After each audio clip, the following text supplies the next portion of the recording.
இந்த பஸ்ஸுக்கு தான் கல் எறிஞ்சிருக்கிறாங்க.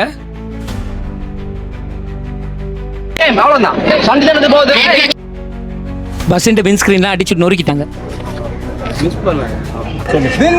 பஸ்ஸுக்கு எரியப்பட்ட கல்லை பாருங்க, இந்த சைஸ்ல கிடக்கு. 4 பேர் கிளிநொச்சி ஹாஸ்பிட்டல் கொண்டு போயிட்டாங்க, டிரைவர் உட்பட. டிரைவர் இழுப்பக்கடவை போலீஸ் தான் இந்த இடத்துக்கு வந்திருக்கிறாங்க. ஒரு 4 நாட்களுக்கு முதல்ல இலங்கை கிரிக்கெட் ஏ அணிக்கும் இந்திய கிரிக்கெட் ஏ அணிக்கும் இடையில ஒரு கிரிக்கெட் போட்டி நடக்குது. இந்த போட்டியின் போது இந்திய அணி தோல்வியடைது. இந்த தோல்வியின் போது இலங்கை கிரிக்கெட் வீரர்களுக்கும் சூரியவன்சிக்கும் ஒரு மிகப்பெரிய சண்டை ஒன்று போகுது. அந்த சண்டை தொடர்பாக பல்வேறு விமர்சனமான கருத்துக்கள் சமூக வலைதளங்களில் பதிவாகி இருந்தது, எல்லாரும் பார்த்திருப்பீங்க. மைதானத்தில் நடந்த அந்த சண்டைக்கு மைதானத்திலே பதிலடி கொடுக்கும் வகையில் நேற்றைய தினம் நடைபெற்ற போட்டியில் துடுப்பாட்டத்தின் சூறாவளி என்று சொல்லக்கூடிய சூரியவன்சி நேற்றைய தினம் இதுவரை யாரும் எட்டப்படாத ஒரு உலக சாதனை நிகழ்த்தியிருக்கிறார். வெறும் 11 பந்துகளுக்கு 50 ஓட்டம். இதிலிருந்து நாங்கள் என்ன சொல்ல வரோம் சொன்னால், ஒரு கிரிக்கெட் போட்டியோ எந்த ஒரு விளையாட்டாக இருந்தாலும் மைதானத்தில் சண்டை பெறுவது சகஜம்.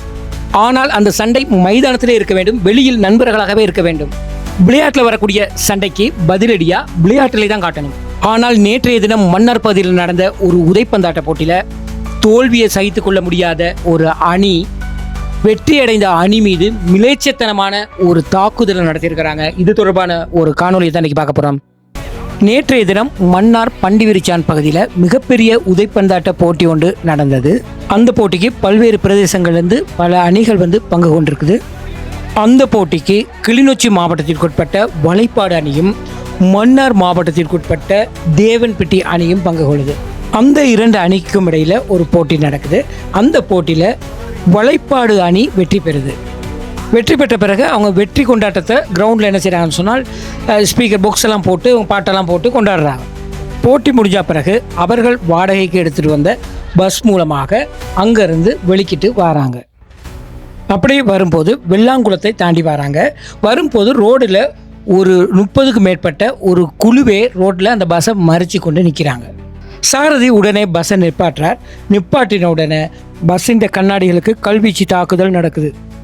பஸ்ஸின் சுற்றி இருக்கிற கண்ணாடிகளுக்கு கல்லால் அடித்து உடைக்கிறாங்க. உடனே பஸ்ஸின் சீட்டுக்கு நடுவில் இருக்க அந்த பகுதியில் படுத்துக்கொண்டு தங்களை காப்பாற்றிக் கொள்கிறாங்க. டிரைவருக்கு கையில் ஒரு பெரிய அடி விழுது. அவரால் பஸ்ஸை கண்ட்ரோல் பண்ண முடியலை. அப்போ பஸ் அப்படியே நகர்ந்து போய் ஒரு சின்ன வாய்க்காலில் விழுந்து அப்படியே நிற்கிது. சாரதி கையில் அடிபட்டு இருந்தாலும் பஸ்ஸை சாமர்த்தியமாக அந்த இடத்துல நிப்பாட்டியிருக்கிறார்.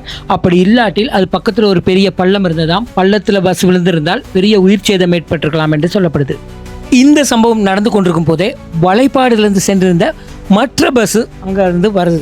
வரும்போது தங்கட படிகளுக்கு அடி விழுதுங்கிற விஷயம் தெரிஞ்ச உடனே அந்த பஸ்ஸில் இருக்கிற எல்லாரும் இறங்கி இவைகளை அடித்து கலைச்சிருக்கிறான்.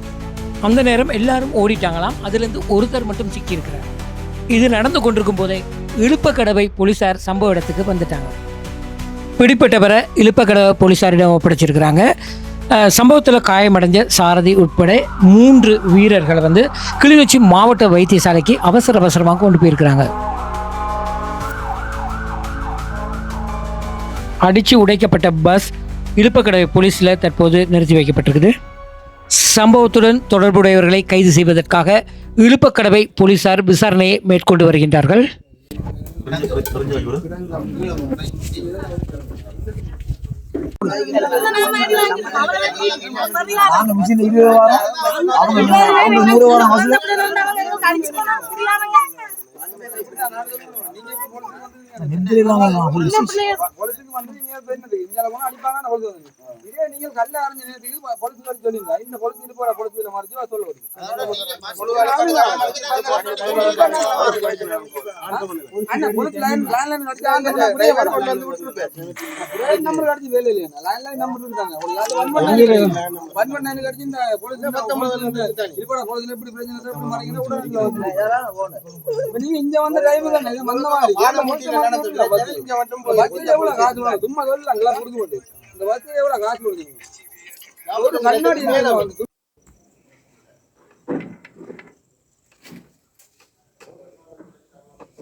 தட்டி போட்டுருவோம்.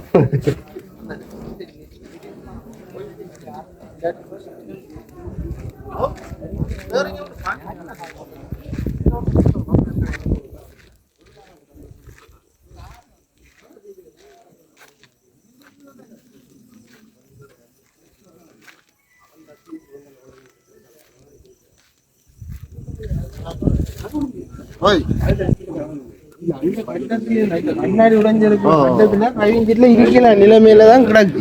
அப்படி வரைக்கும்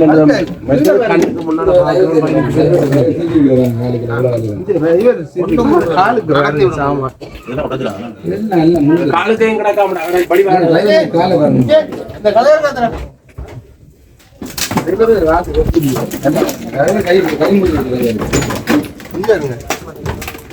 தப்பி இருக்காரு.